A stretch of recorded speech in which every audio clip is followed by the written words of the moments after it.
COVID rocked our world more than we'd like to admit. And while we're all in a hurry to put the last few years behind us, we must be careful to avoid not returning to the same bad habits we had before. These are unique times for Black people. Racism is still running amok in the nation, but the surge in remote opportunities has contributed to a new confidence people of color feel at work. With all the microaggressions Black people face daily, who could blame us for wanting to create distance? But I wonder, now that we're operating more in isolation, does that open the door for a new Jim Crow? I recently moved to Augusta from New York City, but it shocked me how many thriving Black businesses didn't have a social media presence. They relied heavily on networking, events, and public relations strategies to secure advertising placements for their business, spread awareness through word of mouth. With my typical New Yorker mindset, I began brainstorming ways to bring these businesses up to speed, but struggled to find a plan that could yield better results than they already had. Nothing could compete with community. So I quickly pivoted my approach and realized your network really is your currency. In a post-COVID apocalyptic era where everyone has become more sheltered and cautious, holes have popped up within the in-person experience that can significantly and positively affect Black businesses when optimized correctly. I believe the best marketing strategy for Black businesses requires the return to Black pride and unity. The deeper I get into my marketing career, the more I can peel back the layers and uncover the true meaning of humanity. How can we use our gifts to solve problems and address real concerns? We must listen to what our people need, find something that works, and tell everyone about it. Supply and demand are still at the root of every business structure. So Black entrepreneurs must be able to promote themselves at the ground level if the concept is ever to work at a larger scale.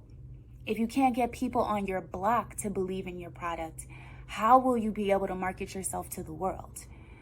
So, in true Raven fashion, I'm going to give you some tips on how to grow your business that utilizes social media's community building and grassroots elements so that you can participate equally in today's digital market. Number 1, Facebook and LinkedIn groups. Before you roll your eyes, hear me out. Regardless of what you think about Zuckerberg, Facebook still has billions of users worldwide, many of whom use the platform to connect with people who share similar interests on a deeper level. When I first got my puppy David, I joined a Facebook group devoted solely to passing information around about raising all Black German Shepherds, specifically. There were resources related to their unique skin issues and physical development that those with Black and tan Shepherds may not be able to understand. This group currently has 173,000 active members. So, if I were going to create branding around an indestructible chew toy for Black German Shepherds, this would be the place to target. Groups are ready and waiting for your business concept. You only need to find people to share your message and secure new leads effectively. Besides, Facebook and LinkedIn generally have better search engine capabilities that allow you to target users with specific interests in locations near you. Why not use them to your advantage to craft messaging and offer product solutions to those who need them most? 2, @mentions. I've learned recently that a bit of credit goes a long way. When you cannot provide money in exchange for ideas, it's still worth acknowledging the source or inspiration for those ideas. Courtney Martin puts it beautifully in her Fresh Speakers Academy course on collective thought leadership. If we are part of a movement, we recognize that our organization is just one part of a constantly evolving ecosystem of people and ideas. As writers, speakers, and thought leaders, we can think of ourselves in the same way. We don't have a unique and individually owned idea, but a shared and collective story that we are living into together. Love that quote. So, to be successful Black entrepreneurs, we must get over the need to compete with one another and start recognizing new opportunities for collaboration.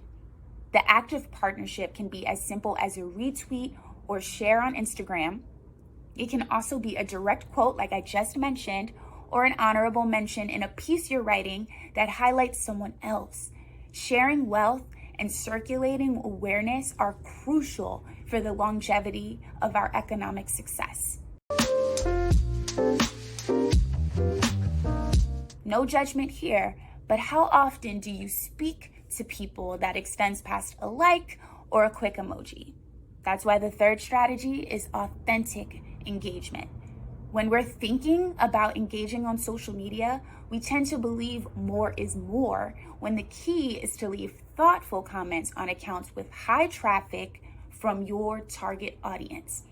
For example, if I want to connect with Black women ages 25 to 34, like me, about their business strategies, I might head to a Blavity or a Madame Noir IG page and leave comments on recent articles and offering insightful perspective. People who may not have been exposed to my page before can see my comment on the page and click to my profile to hear what else I have to say. You never know.